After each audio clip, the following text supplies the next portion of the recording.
আমি এখন একটু ফ্রাইড রাইস করছি। প্রথমে তেল আর ঘি একটু মিশিয়ে নিয়েছি। আপনাদের দেখাচ্ছি বিন গাজরটা ভালো করে ভাজা হয়ে গেছে। এর মধ্যে আমি চালটা দিয়ে দিচ্ছি।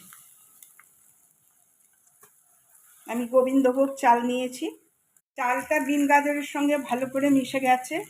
এবার আমি এর মধ্যে একটু আদার রস দেব।